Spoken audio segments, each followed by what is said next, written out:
लोग कहते हैं कि जितनी बार प्यार को याद करते हो उतनी बार भगवान को याद किया होता तो भगवान प्रकट हो गया होता। लोग कहते हैं कि जितनी शिद्दत से प्यार किया गया उतनी ही शिद्दत से भगवान को याद किया गया होता तो भगवान इच्छाएं पूरी कर देता। लोग कहते हैं कि जितने तल्लीनता के साथ लोग प्यार में अपने आप को डुबाते हैं उतना भगवान के साथ करते तो शायद भगवान सामने होता। आज मैं इसका अपोजिट कहता हूं। मैं कह रहा हूं कि अगर तुम किसी की यादों में बहुत ज्यादा गमगीन हो, जितनी बार याद आए ये शब्द बोल देना, पूरा दिन हो नहीं पाएगा, वो सामने आ ही जाएगा, या यूं कह लो उसे आना ही पड़ेगा। अगर तुम चाहते हो कि तुम्हारे प्यार को तुम्हारे पास आना ही पड़े, अगर तुम चाहते हो तुम्हारे प्यार को तुमसे बात करना ही पड़े, अगर तुम चाहते हो कि तुम्हारे रिलेशनशिप में अब सिर्फ तुम्हारी चले, अगर तुम चाहते हो कि हर हाल में तुम्हारा काम तुम्हारे पक्ष में होकर के काम करे, तुम्हारे प्यार में तुम्हारा अधिकार बने और तुम्हारी जीत हो, तो ये शब्द बोलो ना 2 4 6 बार 10 बार 20 बार 50 बार जितनी बार याद आए। एक दिन के अंदर पूरे जीवन भर का लाभ मिलेगा। जानिए पूरा विश्लेषण। With astrology. नमस्कार, मैं हूं आचार्य सतीश अवस्थी। आपका बहुत स्वागत करता हूं लव विद एस्ट्रोलॉजी में। लव विद एस्ट्रोलॉजी में आपके अपने जीवन में प्यार भरा जाता है। लव विद एस्ट्रोलॉजी में आपको जीना सिखाया जाता है। लव विद एस्ट्रोलॉजी में आपके रिश्तों को, संबंधों को, आपके परिवार को, आपके दाम्पतिक लाइफ को, आपके प्यार को, आपके रिलेशनशिप को बचाया जाता है, सुरक्षित किया जाता है, सुव्यवस्थित किया जाता है, सजाकर आपको फिर से वापस किया जाता है। यहाँ 20-22 सालों में 25 लाख लोग लाभान्वित हो चुके हैं। यहाँ का सक्सेस रेट 96% प्लस। यहाँ पर रोज गीता, वेद, पुराण, शास्त्र, बड़े बड़े ग्रंथों का निचोड़ निकालकर सरल तरीके से आपको उपाय बताए जाते हैं। आज का उपाय बहुत कारगर है, इतना स्पेशल है, इतना ज्यादा मनोरम है, इतना ज्यादा आपको अपने आप में समेटने वाला है कि जब आप करेंगे तो आपको खुद में बहुत आनंद आएगा। आज सामग्री कुछ नहीं चाहिए, आज विधि कोई नहीं है, आज परंपरा कोई नहीं है, आज नहाना, धोना, स्नान करना, कोई दिन का ध्यान रखना नहीं। कभी भी किसी भी दिन जितनी बार याद आए उनके साथ ये शब्द जरूर बोल देना। जितनी बार याद आए शब्द बोलना, जितनी बार याद आए ये वर्ड बोल देना। बस सूर्यास्त तब होगा जब तुम्हारा काम हो चुका होगा।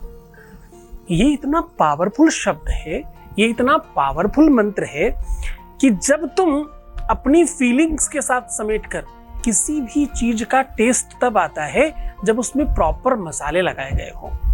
तपस्या और साधना में बल तब आता है जब एकाग्रता बढ़िया हो। किसी भी मंत्र की शक्ति तब ज्यादा बढ़ती है जब आपकी समाधि लगी हुई हो। कोई भी काम तब ज्यादा अच्छा वर्क करता है जब आप उसके तरीके से, उसके नियम कानून को पूरी तरह से फॉलो करें। इस बार ये पूरा का पूरा मसाला आपके अपने अनुकूल बनाकर टेस्ट मेंटेन कराया जा रहा है।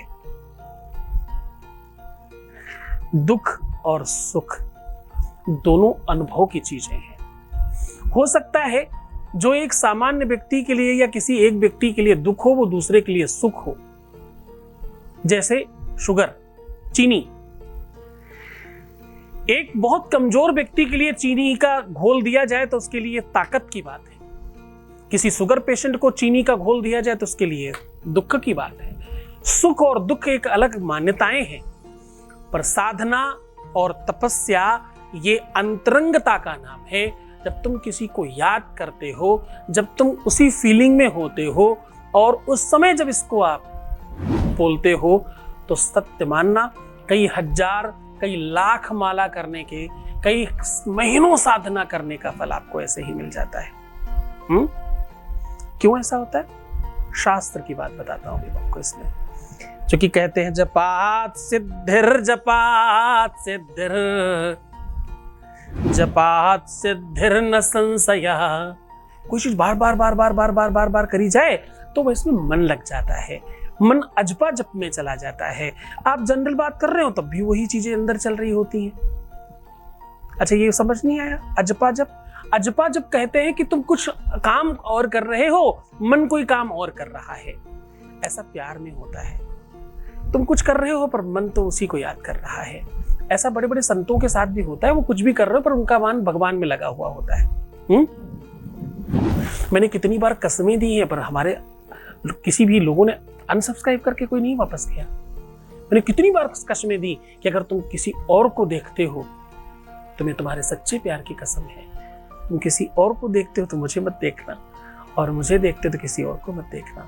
इस सब्जेक्ट से रिलेटेड, ज्योतिष और उपायों से रिलेटेड मत देखना, बाकी तुम्हारी मर्जी। क्यों नहीं देखना? क्योंकि तुम भ्रमित हो जाओगे। कोई कुछ बताएगा, कोई कुछ बताएगा, और तुम तो समस्या में हो ना। समस्याग्रस्त व्यक्ति, हमारे यहाँ एक कहावत है, गगरी में थरिया ढूंढता है। गगरी मतलब कलश का मुख इतना बड़ा और थाली इतनी बड़ी, पर फिर भी उसे लगता हो सकता अंदर चली गई हो। मे बी ऐसे ऐसे काम कर जाते हैं हम लोग जिसका कोई अंत नहीं है। वो पता क्यों? समस्याओं के वशीभूत होकर के। शास्त्र कहता है ये हमारी आपकी गलती नहीं है, महापुरुषों ने भी ये सब गलतियां की हैं। असंभवम हे मृमगस्य जन्म, शास्त्र में सीख देता है। असंभवम हे मृगस्य जन्म तथापि रामो लुलुभे मृगाया प्रायः समापन न विपत्ति काले धियोर्पि पुंसा मलनी भवन्ति। असंभव है सोने का मृग होना, लेकिन क्योंकि राम पर आपत्ति आने वाली है इसलिए वो सोने के मृग के पीछे भाग रहे हैं। हो ही नहीं सकता, इस ब्रह्म ने कुछ बनाया ही नहीं ऐसा, वो प्रकट कैसे हो गया? पर क्या है, आपत्ति आनी है ना तो वैसा मंतव्य हो जाता है, वैसी सोच होने लग जाती है, वैसा सब कुछ दिखाई पड़ने लग जाया करता है। पर ईश्वर की बड़ी कृपा है कि तुम यहाँ वहां से भटक करके कम से कम कहीं ऐसी जगह आ गए जहां पर तुमको सही दिशा बताई जा रही है, जहां पर तुम जीना सीख रहे हो, जहां पर तुम अपने जीवन को खड़ा करना सीख रहे हो, और जहां पर तुम अपने आप को प्राप्त कर रहे हो। बाकी तो सब बाद में। तुम तो मिल जाओ, तुम खुद को तुम तो मिल जाओ, फिर तो प्यार मिल ही जाएगा ना। तुम ही नहीं हो, तुम ही खो गए हो, हिरा गए हो, तो दूसरा कैसे मिलेगा? हाँ, क्योंकि मन के हारे हार है, मन के जीते जीत, मन ही मिलावे राम सो, मन ही करत फजीत। क्यों फजीहत करा रहे हो अपने मन की? मन मतलब दिल, दिल मतलब तुम्हारा प्यार, और राम मतलब तुम्हारा प्यार। सब तरफ तुम्हारे प्यार की बात है, दूसरी कोई बात ही नहीं है। चलो सीधा तुम्हें उपाय की ओर लेकर के चलते हैं, उसके पहले तुम्हारे भी इससे एक खास अनुभव ले लेते हैं। एक वॉइस मैसेज प्लीज। गुरुजी के चरणों में कोटि कोटि प्रणाम। गुरुजी, आज आपके आशीर्वाद से सब अच्छा हो गया। 2 महीने के बाद उन्होंने मुझसे बात भी की, मुझसे मिलने भी आए और माफ़ी भी मांगी कि उनसे गलती हो गई है। गुरुजी, ये सब आपके आशीर्वाद से ही हुआ है, और अपना ये आशीर्वाद हम पर ऐसे ही बना के रखिएगा और ऐसे ही कृपा कीजिएगा। Thank you Guruji, thank you. बहुत बहुत धन्यवाद, बहुत बहुत साधुवाद, बहुत आशीर्वाद। परमात्मा शिव आपको प्रसन्न करे, आपकी श्रद्धा में, आपके विश्वास में और वृद्धि करे। सीधा उपाय की बात करता हूं। मैं कह रहा हूं कि आज जो उपाय है ये बहुत सरल, बहुत सहज, बहुत बेहतर है। जितनी बार तुम्हें याद आए उतनी बार ये नाम बोलना, जितनी बार तुम्हें स्मरण आए उतनी बार ये शब्द बोलना, जितनी बार तुम्हें उनका बहुत ज्यादा, देखो मेरी आंखें नम हो रही हैं क्योंकि प्यार की जब बहुत बातें आती तो मुझे कष्ट होता है। जितनी बार तुम्हें याद आए, जितनी बार स्मरण आए, जितनी बार तुम्हें उनकी लहर आए, उतनी बार तुम ये शब्द बोलना, और यकीन से बोलना, विश्वास के साथ बोलना कि अब ये बात तुम्हारी उधर पहुंच रही है। क्या कहना है? तुम्हें कहना है ओम हृदयस्थम कृष्णाय नमः।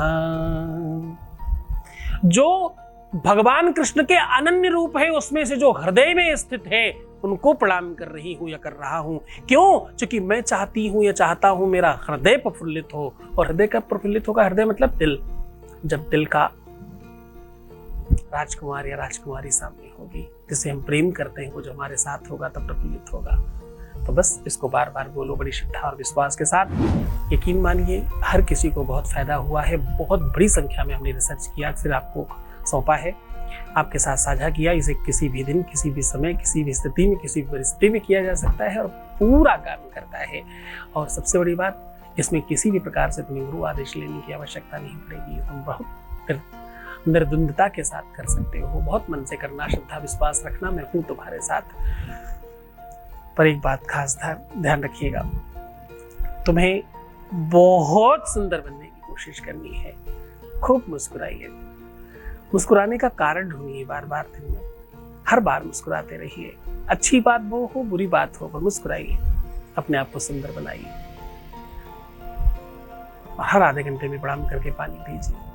ये करके फिर ये भावना अपने अंदर व्याप्त करिए, जाहि विधि राखे राम ताहि विधि रहिए, धन्यवाद निर्विवाद हानि लाभ सही। एक बार विश्वास करके तो देखो, तुम्हारी हर बात, जिस दिन तुम्हारी बात होगी ना, उस दिन तुम्हारी हर वो बात बताऊंगा जो तुम मन में सोचा करते थे, वो भी मुझे पता है। ओम नमः शिवाय।